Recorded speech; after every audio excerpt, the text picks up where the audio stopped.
Creak, creak. In my wedding dress, I stood frozen in front of my soon-to-be husband's waiting room. I heard a strange noise coming from inside, a small shaking sound of a table and a raspy voice. A thump, thump. I had a bad feeling. I opened the door just enough to peek inside, hoping not to be noticed. There, I saw the back of my fiancé Daniel standing in front of the table in his tuxedo. I had always imagined how handsome he would look, my pride and joy. But what I saw filled me with utter despair. Trembling, I held up my smartphone and started live streaming. I was determined to expose the sin that stole my happiness. They would pay for their betrayal, and I would ensure I got my revenge. Let's rewind a bit. After graduating from university, I started working as a spatial designer. I've been working for 4 years now. While being a designer sounds glamorous, the reality is that the salary is low and the workload is heavy, especially on weekends. I've been working tirelessly, and recently I've been entrusted with designing stores for famous brands. I finally felt like I had made it. At the peak of my career progress, my boyfriend Daniel proposed to me. We met through a mutual friend during our university years and started dating as sophomores. Daniel, who was both academically and athletically gifted, was popular at the university. He graduated with honors and excelled in the futsal club. Even after we started dating, girls who were popular on campus continued to confess their feelings to him. My friends thought he seemed like a playboy, but I never doubted his faithfulness. He had a good personality and looks that stood out. Daniel has been working as a salesperson for a major parts manufacturer since graduation, and he is seen as having a promising future. Lately, he's been busy with work, creating sales materials, and often coming home late. He said it was a job that could only be done on the company's computer, so he couldn't work from home. Since I usually got home earlier, I took on the majority of the house chores. I accepted it as part of our lives. Recently, preparations for our wedding and meetings with our families have kept us busy, leaving little time for ourselves. This had been a concern for me. I thought that my worries would vanish once the wedding was over and we settled into our married life. But I could never have predicted what was to come. Our 7-year relationship, which had begun during our university days, was about to end in the worst possible way. About half a year after accepting Daniel's proposal, we went back to our hometown to introduce him to my family. My younger sister, Amelia, who was 2 years younger, had surprisingly come home too. At that time, Daniel and I were living in an apartment a 30-minute drive from our parents' house. Amelia, who lived alone at a convenient distance from both our place and our parents', was meeting us at our parents' house for the first time in several years. "Huh, you're home. That's unusual. I hadn't heard that Amelia was coming." "Well, yeah. I wanted to see who my big sister was marrying," she replied. "Oh, so it's this guy. Nice to meet you. I'm Amelia." She was always overly friendly, but something about Amelia's sweet, babyish voice bothered me a little. "Nice to meet you. I'm Daniel," he greeted back in a gentlemanly way. The way Amelia grinned at that moment made a strange discomfort grow inside me, but I didn't think much of it, as Daniel didn't seem to react unusually. My sister Amelia and I are polar opposites. Amelia, who is good at winning people's hearts, always gets what she wants. She's not exactly a beauty, but her charming smile captures people's hearts. Despite attending a high school with strict rules, she was never disciplined for things like dyeing her hair or shortening her skirt. I know she received more allowance from our parents than I did, being the older one. From the day she was born, she seemed to know what to say to please others and act in a way that made her liked by everyone. On the other hand, our parents often told me that I was too serious and that I should be more like Amelia. Amelia currently works as a salesperson for a mobile phone company and has been there for 2 years. Apparently, she's consistently among the top 10 salespeople nationwide.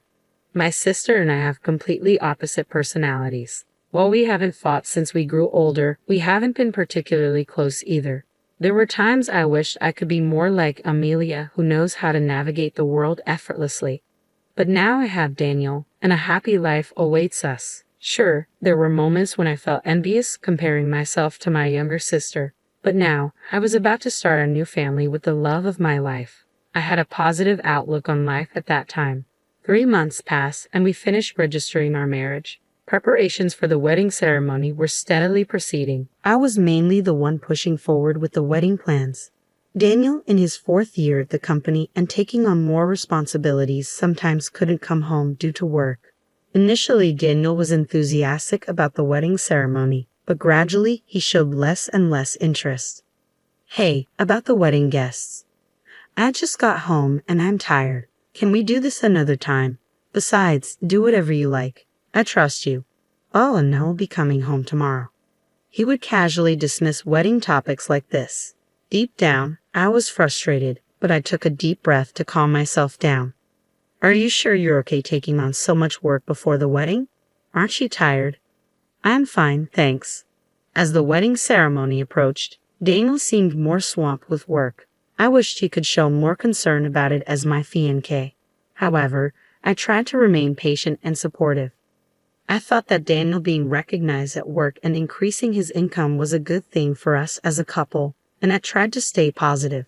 Amidst all this, on a weekday night with only a month left before the wedding ceremony, Daniel, who had been coming home late as usual, came home unusually early.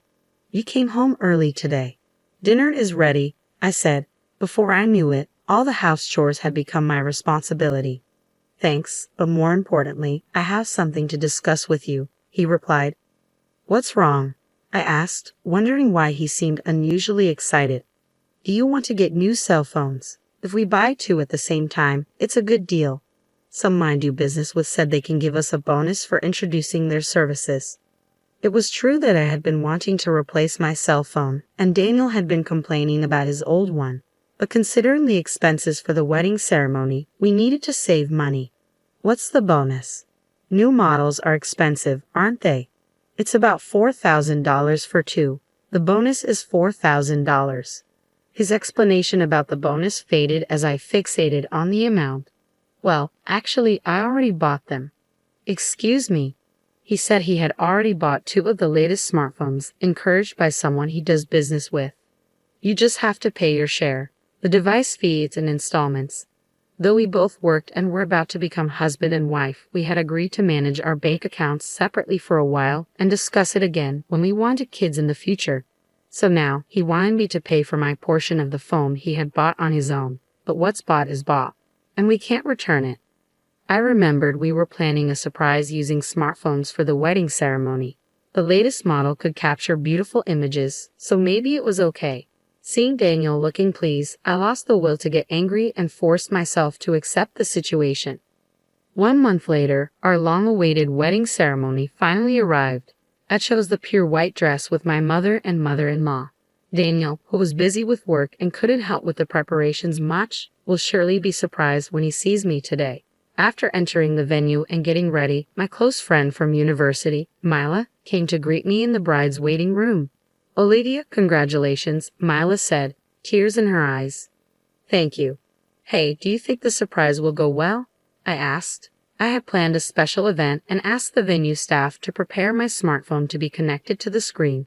We were set to perform a surprise interview with the guests. I thought a regular event would be boring, so I asked the staff to do various things in terms of production for the ceremony to meet my demands. I wanted to pay attention to the details, an occupational hazard of being a spatial designer.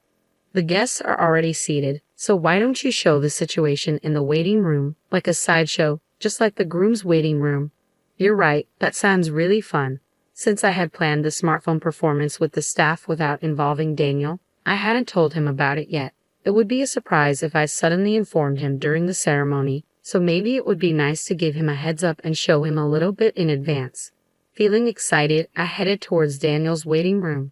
In front of his waiting room, I took a deep breath slowly, imagining how great Daniel would look in his tuxedo. Thinking that, I opened the door a little bit. Then I heard some noise. A small shaking sound of a table and a raspy voice. I wondered if he was with someone. I opened the door a bit more quietly so as not to be noticed. I saw the back of Daniel in his tuxedo, standing and facing the table. Peeking in from a bit of an angle, I could see someone lying on the table. Leaning a bit more to take a better look, I was shocked to see Amelia lying on the table. Unaware of me watching them, the two were so focused on each other. I was frozen for about 5 seconds, but then I comprehended what was happening. Surprisingly calm, I immediately took out my smartphone and turned on the live stream. I was determined to have him obliterated by society. The two in front of me were completely oblivious to my presence, and I kept filming them with my smartphone for the next 10 minutes. The venue staff had done an excellent job preparing for the surprise in the hall with the guests. This entire incident was displayed on the large screen in real time. Ironically, the new smartphone came in handy. The clear image was evident even from a distance. As it was being filmed, the guests watching the live stream were speechless. My parents and in-laws noticed the commotion, and my father-in-law was furious. My mom held him back as he raged, "That idiot's son. I'm going to punish him right now." He recorded the images on the screen as evidence. After live streaming the whole incident, I stayed hidden and watched the situation, straining my ears to listen to their conversation. "Didn't you say that you wouldn't go back home when Olivia and I went to greet your parents?" It seemed they were talking about the time we went to greet my family half a year ago. "Sorry, I just thought it'd be fun and popped in. Your sister was a bit sucky, wasn't she?" She looked hilarious. It was tough pretending it was our first time meeting each other, but we weren't found out, were we? Anger welled up inside me. Was all that pretending to be meeting for the first time just an act? I couldn't believe they'd had a relationship since half a year ago. She basically never suspects me of cheating. I've never been caught since university. This guy was a serial cheater. I couldn't stop trembling with all the anger I had for him. I momentarily became dazed with shame and emptiness, realizing I had never doubted his fidelity once in the 7 years we've been together since our sophomore year in university. As the two adjusted their clothing and started heading in my direction as if nothing had happened, panic set in. I needed to avoid being discovered. I stepped away from the door and quickly headed for the family waiting room. Inside, both my parents and my in-laws were there, all seemingly at a loss for words. My mother was sobbing uncontrollably, unable to accept my sister's betrayal. Although I should have been the one crying, oddly enough, I didn't shed a tear and just stood there silently. Then, unaware of anything that had transpired, Daniel and Amelia entered the room. "Dad, how do I look in my tuxedo?" Daniel asked, exemplifying the phrase "ignorance is bliss." My father-in-law trembled with anger. "Ha! What's with you all?" Daniel asked, confused. "How dare you?" my father-in-law shouted, barely restrained by my mother-in-law and my dad, who looked ready to punch him. With great effort, I calmed myself down, and my mother-in-law began to explain everything that had happened. As she spoke, Daniel and Amelia's faces turned as pale as ghosts. "Oh hell, this is... explain everything right here, right now," Daniel stammered. Apparently, they had met through work about 3 months after Daniel's proposal. Daniel, who works at a parts manufacturer, met Amelia, who works at a mobile phone company, at a social gathering between the two companies. Unaware that Amelia was my sister, Daniel seduced her, and their relationship developed into an affair. When he found out she was my sister, he didn't end their relationship. It turned out that Daniel had been having regular affairs since his university years. To have not noticed and married him filled me with an indescribable mix of emotions. I was ashamed of how insensitive and unaware I had been. "Oh, I want to marry you, Olivia. I guess you could call this me being too young and not thinking about the consequences at all. I couldn't help but cheat. I'm really sorry, but I swear I'll turn over a new leaf and be devoted to you from now on." Even if he apologized, it was too late now. I had already decided to divorce him. I had nothing to say to this utterly irrational and foolish man. But let me just say this. When you apologize, you should say, "I'm truly sorry," right? Why don't you just start over as a grown-up? "Oh, I'm truly sorry," he stammered. My sister Amelia remained silent, looking down. She was still trying to rely on others even at a time like this. Instead of feeling anger, I pitied her. I left Daniel, who didn't want a divorce, behind as I walked out of the waiting room. I hated my serious personality even at a time like this, but now handling the guests was my top priority. I headed straight to the venue and went around apologizing to the wedding staff and guests. All the guests looked at me with sympathetic eyes. Daniel's associates, friends, and colleagues said, "We will make him take responsibility." At that moment, my feelings of disappointment were stronger than my anger. However, there were people whose expressions couldn't hide their outrage, as if it were their own matter. Above all, it was clear that the two had lost their social status, credibility, and all the relationships they had built with so many people. 1 week after the nightmare wedding, Daniel lost his position at work and had to resign. Several of our mutual friends from university were also invited, but all of them said they had cut ties with him. Amelia was also fired because Daniel's workplace contacted hers about their affair. They were disowned by their parents who had loved them so much. I claimed damages from the two of them and filed for divorce. 2 months had passed since the wedding, and just when I started to think, was that incident really a dream? I received a call from the venue. To my surprise, they invited me to work as a wedding designer. Apparently, they appreciated my abilities as a designer in the planning and production of this wedding. For someone seriously considering career advancement after the wedding was canceled, it was a dream come true. I accepted the offer without any hesitation. Now, I'm a wedding designer and have become somewhat known in the industry. I work hard every day to make other people's weddings happy, even though it's ironic that I've had a terrible wedding experience. By the way, I put the smartphone up for sale on an online marketplace right after the divorce. I guess Daniel had bought the 2 phones for my sister at that time. Since it was a new model that had just been released, I was able to sell it for the same price as if it were new. With the payment for damages I received from Daniel and Amelia, along with this money, I'm planning a very nice, luxurious solo trip.